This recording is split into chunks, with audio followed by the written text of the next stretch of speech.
नमस्कार। राज्य शिक्षा शोध एवं प्रशिक्षण परिषद पटना बिहार में आपका स्वागत है। छात्रों, हम एक श्रृंखला चला रहे हैं आपके परीक्षा के लिहाज से, जिसमें आप सहज हो सकें। आपने पीएमई विद्या का वीडियो देखा होगा, आपने स्वाध्याय भी किया होगा। इन सब के बावजूद परीक्षा का एक अलग दबाव होता है हमारे ऊपर, और उस दबाव से निकलने के लिए हम कैसे अपनी तैयारी को एक सही दिशा दे सकें, इसमें एक नई राह दिखाने का काम हमारी संस्था कर रही है।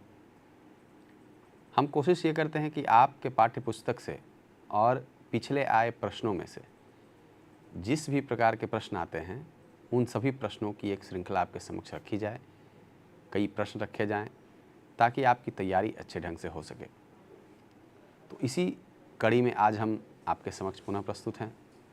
हम प्रयास करेंगे कि आपके समक्ष पाठ्यपुस्तक और व्याकरण के खंड से विभिन्न प्रकार के प्रश्न रखे जाएं, ताकि उनकी प्रैक्टिस आप कर सकें और तैयारी में एक नई धार दे सकें आप। तो आइए आज शुरू करते हैं प्रश्नों की नई श्रृंखला को। आइए देखते हैं पहले प्रश्न को। बालकृष्ण भट्ट किस युग के प्रमुख साहित्यकार हैं? आपके विकल्प इस प्रकार हैं: भारतेंदु युग के, द्विवेदी युग के, प्रगतिवादी युग के अथवा छायावाद युग के। तो हमने अच्छे से पाठ को पढ़ा भी है। बालकृष्ण भट्ट आधुनिक युग के, जहाँ से आधुनिक युग की शुरुआत मानी जाती है, अर्थात भारतेंदु युग, उसके एक प्रमुख साहित्यकार हैं।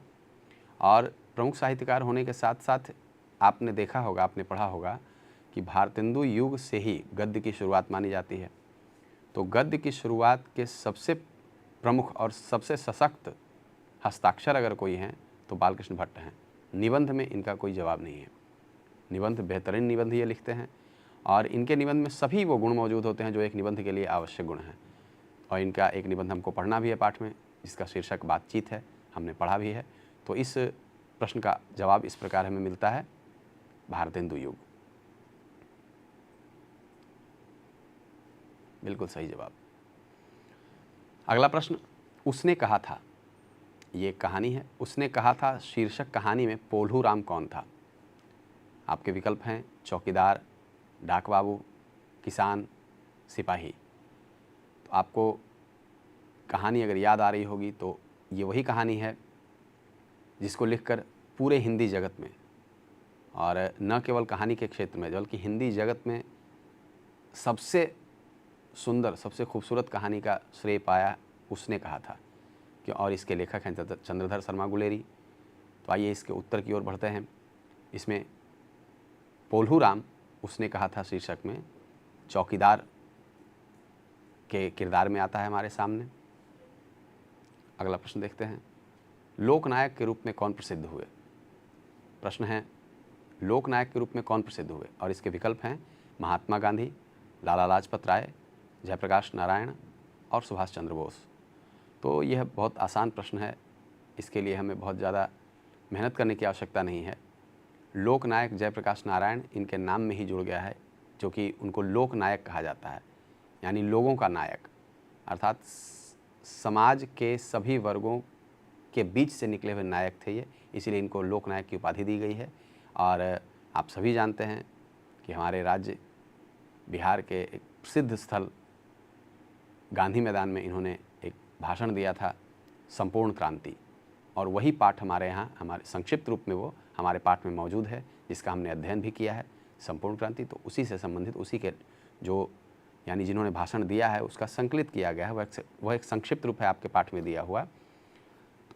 उसके जो भाषण जिन्होंने दिया है उनका नाम जयप्रकाश नारायण था, और उन्हें लोकनायक के नाम से विभूषित किया जाता है। बढ़ते हैं अगले प्रश्न की ओर। जयप्रकाश नारायण के अनुसार सदानंद जी किस प्रेस के मालिक थे? विकल्प हैं बंगाल गजट के, हिंदी प्रदीप के, दिनमान के या फ्री प्रेस के। आपने जब भाषण पढ़ा होगा, यानी भाषण के अंश को पढ़ा होगा, तो आपने देखा होगा कि जयप्रकाश नारायण कई लोगों की चर्चा करते हैं उस पूरे भाषण खंड में। शुरुआत करते हैं दिनकर जी और रेणु जी से, और फिर धीरे धीरे धीरे अपनी पूरी यात्रा बताते हैं वो, कि कैसे उनकी राजनीतिक यात्रा रही, उनका छात्र जीवन कैसा रहा, अमेरिका में कैसा उनका जीवन बीता। इसी दौरान वो बात करते हैं प्रेस के बारे में, और सदानंद जी के बारे में चर्चा वो करते हैं कि सदानंद जी प्रेस के मालिक थे। और इसमें जब आप पढ़ेंगे तो आप पाएंगे कि इसका उत्तर हमें मिलता है फ्री प्रेस के, यानी सदानंद जी किस प्रेस के मालिक थे, तो उसका उत्तर हमें मिलता है फ्री प्रेस के मालिक थे वो। Brain of Bombay, brain of Bombay किसे कहा गया? संपूर्ण क्रांति शीर्षक पाठ के आधार पर उत्तर दें। अभी हम इसकी चर्चा कर रहे थे।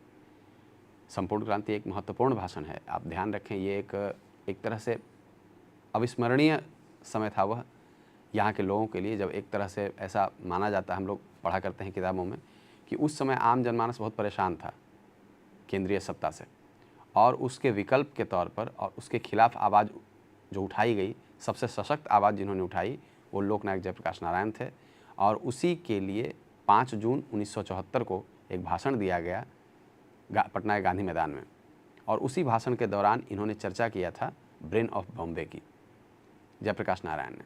तो इसमें विकल्प जो है, हम पहले विकल्प देख लेते हैं। विकल्प है सदानंद जी को, उमाशंकर दीक्षित को, बाल गंगाधर तिलक को, या लाला लाजपत राय को। तो आपने पढ़ा होगा तो आप बिल्कुल बता सकते हैं कि ब्रेन ऑफ बॉम्बे इन्होंने किसे कहा है।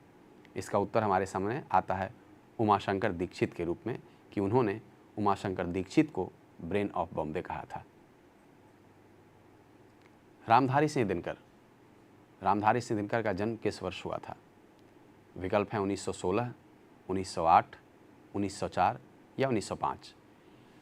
तो रामधारी सिंह दिनकर हमारे बिहार के एक सर्वमान्य और सबसे प्रसिद्ध कवि हैं।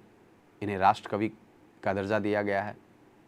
2 व्यक्तियों को राष्ट्र कवि का दर्जा मिला है, एक मैथिली शरण गुप्त को और दूसरे रामधारी सिंह दिनकर को। तो दिनकर जी हमारे बिहार के ही सिमरिया, जो बेगूसराय ज़िले में अवस्थित है, वहाँ इनका जन्म स्थान है।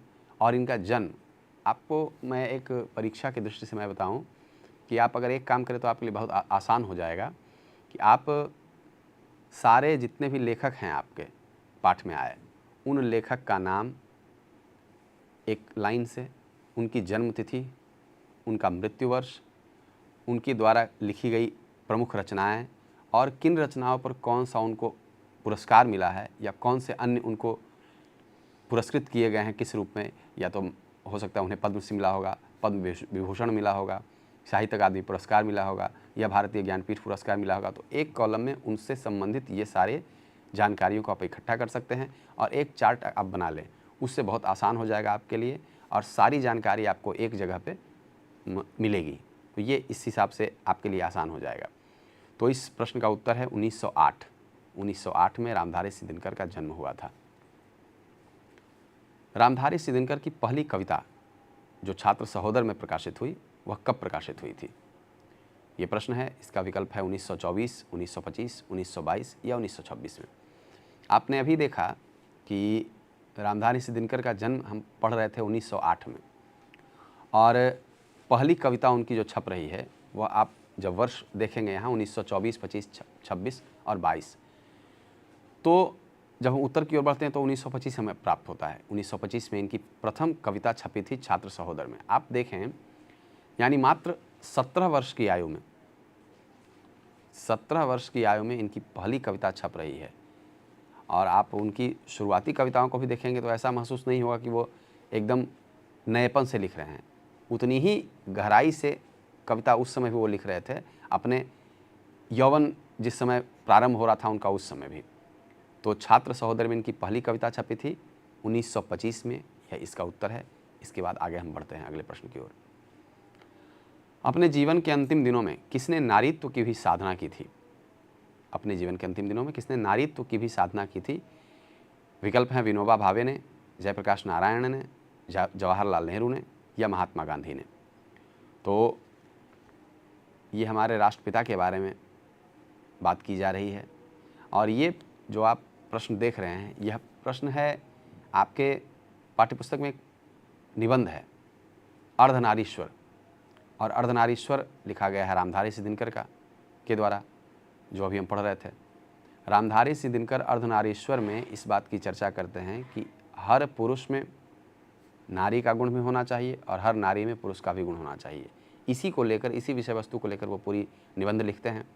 और इसी निबंध में आगे चलकर वह चर्चा करते हैं हमारे जितने महापुरुष हैं, उन महापुरुषों ने अपने इस गुण को कैसे अपने अंदर समाहित किया और उससे क्या उनके व्यक्तित्व में विकास हुआ। और जाहिर सी बात है, हम अगर पुरुष हैं और अपने अंदर अगर नारी के गुण को लाते हैं तो हमारा पुरुषत्व उससे दबता नहीं है, अपितु और निखर के आता है सामने। इसी बात की चर्चा करते हैं ये महात्मा गांधी के बारे में भी, कि महात्मा गांधी ने अपने अंतिम दिनों में, यानी जब वृद्धावस्था की ओर वह थे, उस समय नारीत्व की भी साधना की थी। तो किन्होंने की थी? इसका उत्तर हमें क्या प्राप्त होता है? महात्मा गांधी ने। अगला प्रश्न देखते हैं, अज्ञेय जी ने नियमित लेखन कब शुरू किया? अब आप जब भी किसी इस प्रकार के प्रश्न को पढ़ें और जब उनके टाइटल से बात शुरू हो तो उस कवि का पूरा नाम आप याद करें। तो ध्यान से इनके पूरे नाम को समझें। सच्चिदानंद हीरानंद वात्स्यायन अज्ञेय इनका पूरा नाम है, और इसको संक्षिप्त में स ही वा अज्ञेय भी आप लिखा हुआ पाएंगे कहीं कहीं। उनसे संबंधित प्रश्न है कि अज्ञेय जी ने नियमित लेखन कब शुरू किया? विकल्प है 1918 ईस्वी के बाद, 1920 ईस्वी के बाद, 1930 या 1925 के बाद। तो अज्ञेय जी भी वैसे हिंदी के विरले लेखकों में शुमार हैं जिन्हें दोनों पुरस्कार प्राप्त हुए हैं। हिंदी साहित्य या साहित्य के क्षेत्र में दो बड़े पुरस्कार माने जाते हैं, एक भारतीय ज्ञानपीठ पुरस्कार और एक साहित्य अकादमी पुरस्कार। तो अज्ञेय जी उन कुछ एक लेखकों में हैं जिनको दोनों पुरस्कार मिले हुए हैं। भारतीय ज्ञानपीठ पुरस्कार भी उनको मिला है और साहित्य अकादमी पुरस्कार भी मिला है। और उनके व्यक्तित्व के बारे में कहा जाता है वे मृदुभाषी थे, शांत चित्त थे, बहुत कम बोलने वाले, मितभाषी भी थे। मृदुभाषी और मितभाषी में थोड़ा अंतर होता है। मृदु मतलब मीठा, मीठा बोलने वाला, मित मतलब कम बोलने वाला। तो ये दोनों गुण इनमें मौजूद था। और चूँकि उनके पिताजी सरकारी नौकरी में थे तो वो कई जगहों पर उनके साथ ट्रांसफ़र उनका होता रहता था, तो उनके साथ ये भी घूमते रहते थे। तो भारत के कई हिस्सों में वो गए और घूमने का उनको सौभाग्य प्राप्त हुआ। इससे उनको यात्रा की आदत लगी, यात्रा करने की आदत उनको अपने इस कारण से लगी, और उसके चलते इन्होंने कई देश की यात्राएं की। और कई देश की जब आप यात्रा करते हैं, कई क्षेत्र का भ्रमण करते हैं, तो आप अलग अलग नज़रिए से परिचित होते हैं, अलग अलग क्षेत्र से परिचित होते हैं, अलग अलग लोगों से परिचित होते हैं। तो आपकी लेखनी और बेहतर होती है, क्योंकि आप सभी की परिस्थिति को समझते हुए लिखने की कोशिश करते हैं। और यही हुआ अज्ञेय जी में। तो ये अज्ञेय जी के बारे में संक्षिप्त जानकारी थी। और यहाँ प्रश्न था कि उन्होंने नियमित लेखनी कब से शुरू की? तो नियमित उन्होंने शुरू किया 1930 के बाद से। अगले प्रश्न की ओर बढ़ते हैं। स्वाधीनता आंदोलन में उग्र और विद्रोही विचारधारा वाले एक क्रांतिकारी के रूप में किनकी भूमिका रही? विकल्प के तौर पर आपके समक्ष प्रस्तुत है ओम प्रकाश वाल्मीकि, उदय प्रकाश, सच्चिदानंद हीरानंद वात्स्यायन अज्ञेय और जे कृष्णमूर्ति।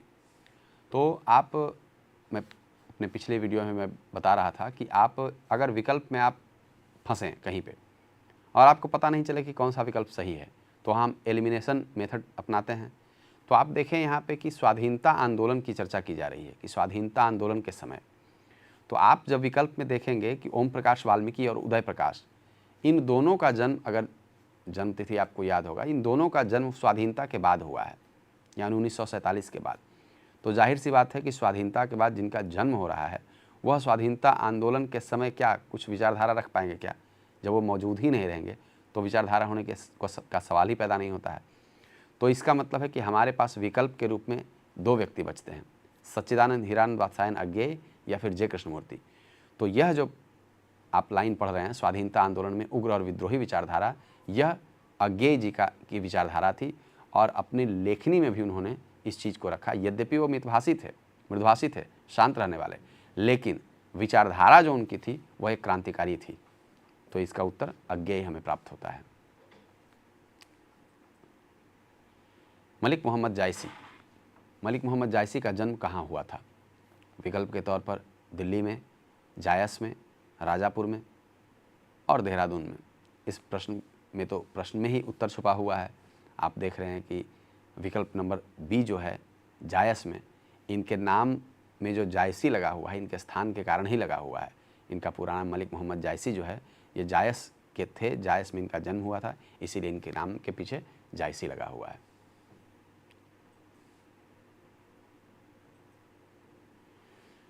अगला प्रश्न है, जाग ये ब्रजराज कुंवर कंवल कुसुम फूले। आपने ये पद जरूर पढ़ा होगा, मैंने ही कक्षा ली है इसकी। जाग ये ब्रजराज कुंवर कमल कुसुम फूले, यह पंक्ति किस शीर्षक कविता की है? छप्पय, पद तुलसीदास, या पद सूरदास, या फिर कवित्त?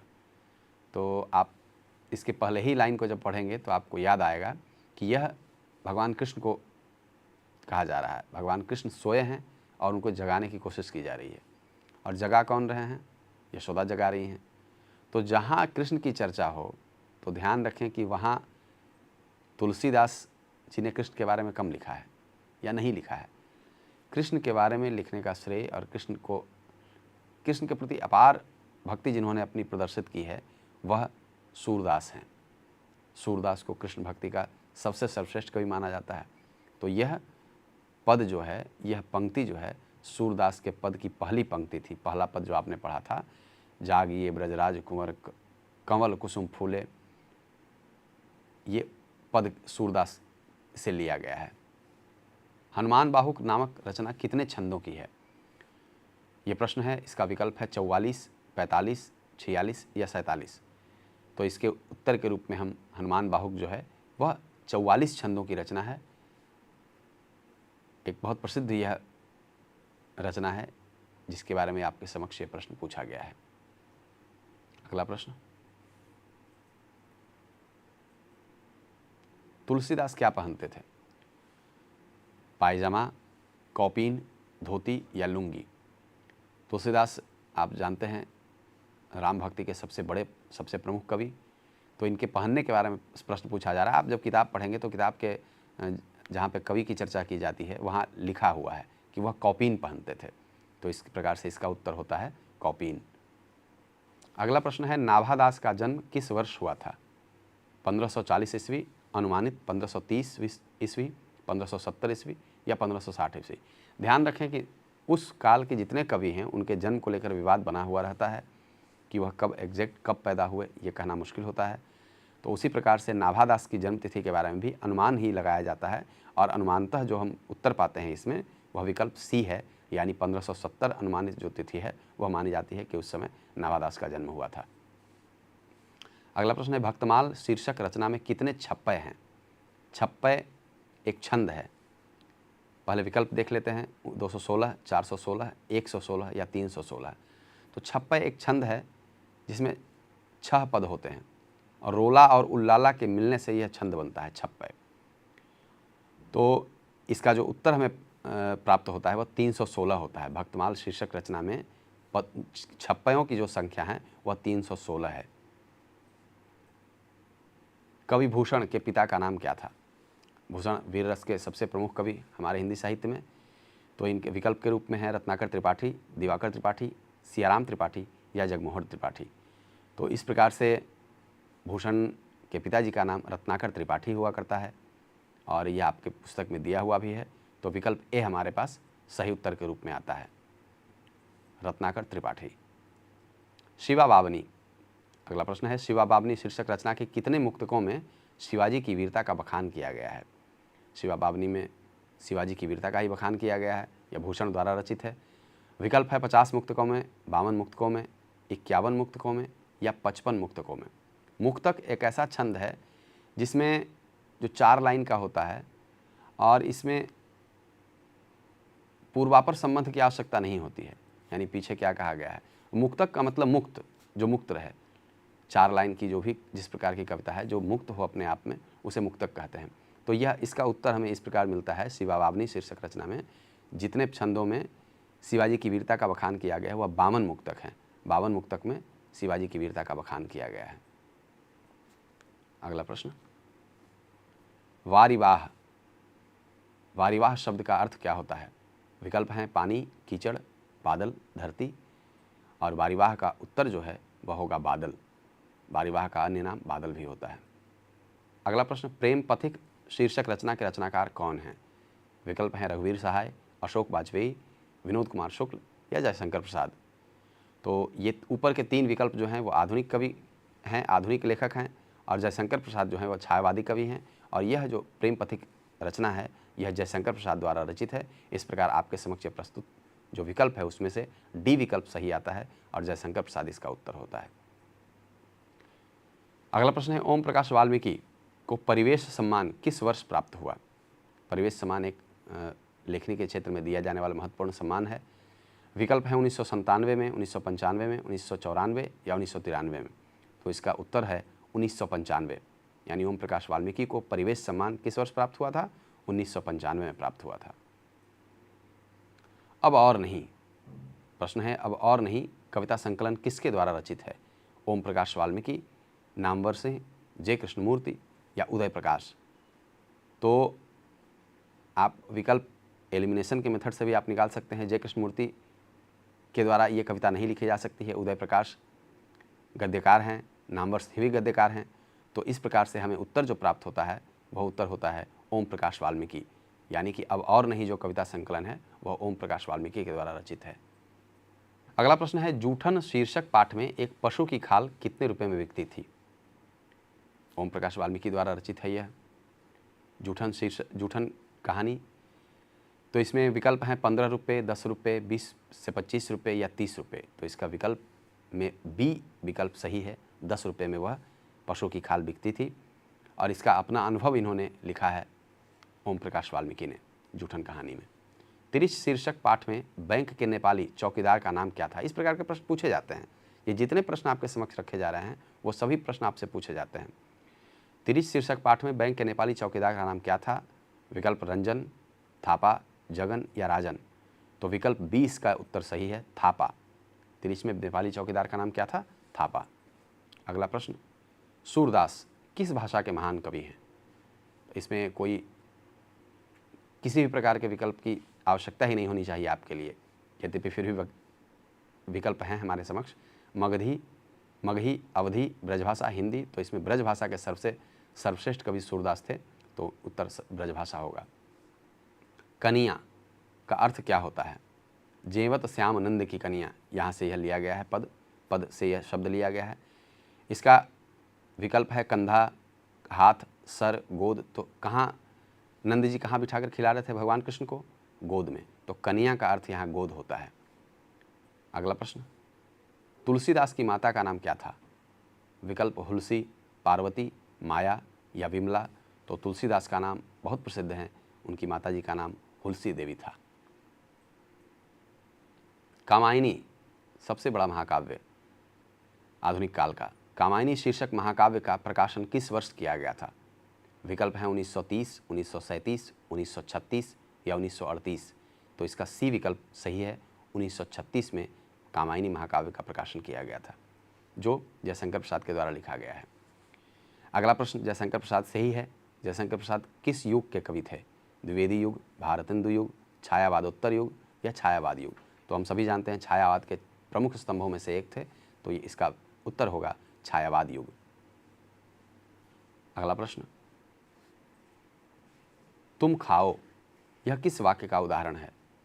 अब व्याकरण से भी कुछ प्रश्न इसमें आपको देखने को मिलेंगे। तुम खाओ यह किस वाक्य का उदाहरण है? आज्ञावाचक, संकेतवाचक, विस्मयवाचक या विधिवाचक। तो तुम खाओ, हम किसी को आज्ञा दे रहे हैं, आदेश दे रहे हैं, तो यह आज्ञावाचक शब्द वाक्य होगा। अगला, निम्नलिखित में शुद्ध वाक्य कौन सा है? पशुओं का झुंड चारों ओर पानी की चाह में घूम रहा था। दूसरा, किसी आदमी को भेज दो, इस बात के कहने में किसी को संकोच न होगा। और चौथा, मैं आपका दर्शन करने आया हूँ। तो इसमें बी विकल्प सही होगा, किसी आदमी को भेज दो। बाकी सभी वाक्य जो हैं वह गलत हैं। अग्नि, अग्नि शब्द का विलोम क्या होगा? उन्नत, अल्प, जल या मर्त्य। तो एकदम आसान है, इसका जल इसका उत्तर होगा, अग्नि का विलोम। अगला प्रश्न है, घोड़े बेचकर सोना, इस मुहावरे का अर्थ क्या होगा? विकल्प के तौर पर ख़त्म होना, लज्जित होना, वीर गति पाना या बेफिक्र होना। तो बहुत आसान है इसका जवाब, बेफिक्र होना। घोड़े बेचकर सोने का अर्थ होता है बेफिक्र हो जाना। अगला प्रश्न, वाक्य के उस भाग को जिसमें एक से अधिक पद परस्पर संबद्ध होकर अर्थ तो देते हैं लेकिन पूरा अर्थ नहीं देते, क्या कहलाते हैं? विकल्प है पदबंध, सर्वनाम, समास या अव्यय। तो इसमें थोड़ा सा आपको समझना होगा, शब्द स्वतंत्र होता है तो शब्द होता है, जब उसको वाक्य में हम प्रयोग में लाते हैं तो पद कहलाता है। और कई पदों के संयोजन को पदबंध कहते हैं। लेकिन कई पद आपस में मिलने के बावजूद भी जब अर्थ नहीं देते हैं तब वो पदबंध ही कहलाते हैं, वो वाक्य नहीं होते हैं। तो यहाँ जो परिभाषा दी गई है उस परिभाषा के अनुरूप हमें जो उत्तर प्राप्त होता है वह होता है पदबंध, अर्थात पूरा अर्थ नहीं देने पर भी उसे पदबंध हम कह सकते हैं। धार्मिक शब्द में प्रत्यय क्या है? विकल्प 1 इक, मिक या क। तो इक इसमें प्रत्यय है। प्रत्यय मतलब पीछे लगने वाला, पीछे लगकर उसके अर्थ को या तो बदल दे या अर्थ की परिस्थिति को और परिवर्तित कर दे, तो वो प्रत्यय होता है। और जब पहले कोई शब्द के लगता है तो वह उपसर्ग होता है। अगला प्रश्न है रंग शब्द का विशेषण क्या होगा? रंगर, रंगीतपा, रंगीला या रंगू। तो इसका उत्तर होगा रंगीला। रंग स्वयं एक विशेषण है और उससे भी विशेषण बना है रंगीला।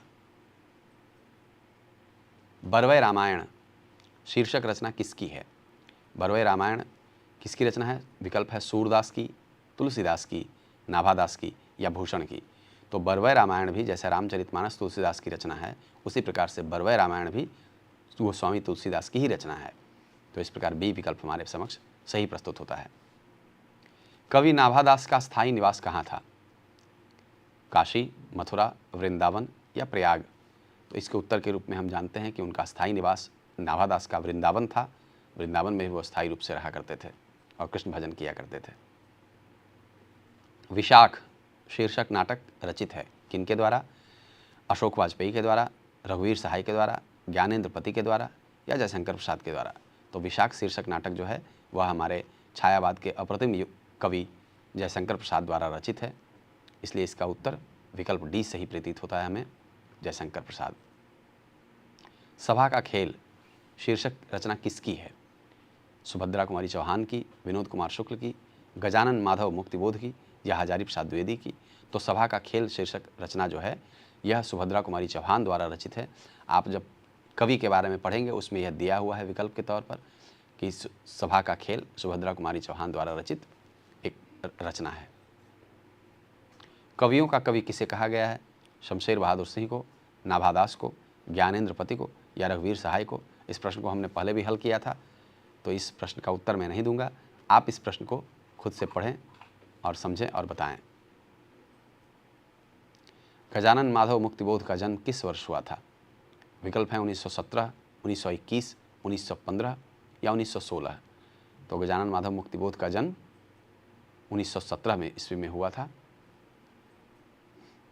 वे और नहीं होंगे जो मारे जाएंगे शीर्षक निबंध किसकी रचना है?